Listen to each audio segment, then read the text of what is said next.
तो hello everyone, आशा करता हूँ आप सभी अच्छे होंगे। आज की इस लर्निंग वीडियो में हम चार्ट पैटर्न्स के बारे में जानेंगे। इससे पहले हम कैंडलस्टिक और सपोर्ट एंड रेजिस्टेंस पर भी कई वीडियोस अपलोड कर चुके हैं, जिसको समझने के बाद चार्ट पैटर्न्स को समझना आसान हो जाता है। तो चलिए शुरुआत करते हैं।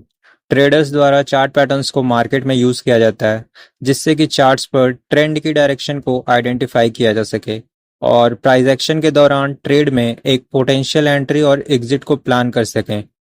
मार्केट में मेनली तीन टाइप के चार्ट पैटर्न्स बनते हैं। फर्स्ट है कॉन्टिन्यूएशन पैटर्न्स।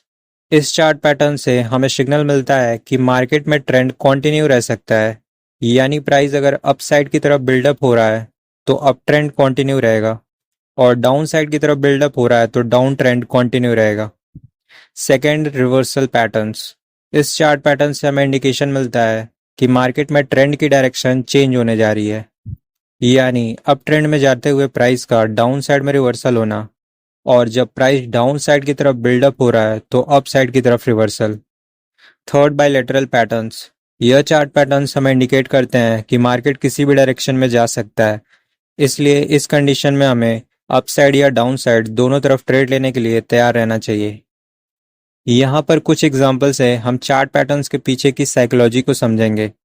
जो बायर्स बॉटम एरिया से इस ट्रेंड में अपनी पोजीशन बनाए हुए हैं, उन्हें एक लेवल के बाद अच्छा खासा प्रॉफिट हो रहा है।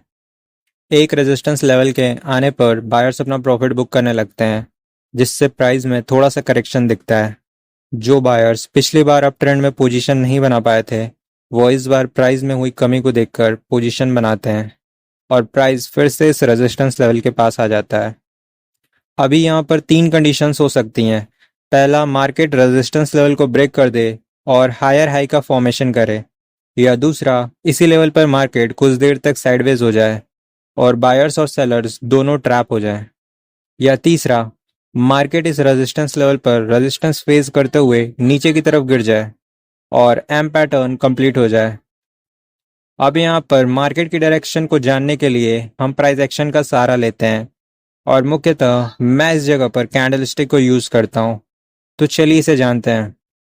अगर इस रेजिस्टेंस लेवल के पास कोई बियरिश कैंडल बनती है तो यह प्रोबेबिलिटी काफ़ी हाई होती है कि यह चार्ट डबल टॉप पैटर्न में कन्वर्ट हो जाएगा। इसलिए कैंडल के हाई के ऊपर स्टॉप लॉस लगाकर हम डाउन साइड की तरफ ट्रेड प्लान कर सकते हैं। यह बियरिश ट्रेड फेल भी हो सकता है, लेकिन अगर हम इतना सोचेंगे तो कोई ट्रेड नहीं ले पाएंगे।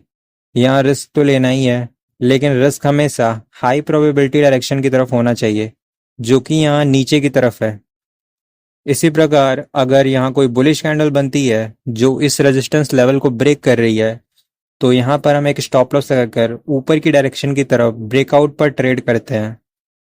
थर्ड कंडीशन में यह भी हो सकता है कि यहाँ पर नॉर्मल कैंडल्स बने और प्राइस थोड़ा सा ऊपर थोड़ा सा नीचे जाकर इसी जोन में फंसा रह जाए, यानी मार्केट अभी साइडवेज हो चुका है और यह आने वाले समय में दूसरे टाइप के चार्ट पैटर्न्स का फॉर्मेशन भी कर सकता है। अगर इस वीडियो पर अच्छे लाइक आते हैं तो जल्दी हम चार्ट पैटर्न्स की वीडियोस लाना स्टार्ट कर देंगे, जहां पर हम 11 मोस्ट इंपॉर्टेंट चार्ट पैटर्न्स और उनके पीछे की साइकोलॉजी और ट्रेड में एंट्री को डिटेल्स में जानेंगे। धन्यवाद।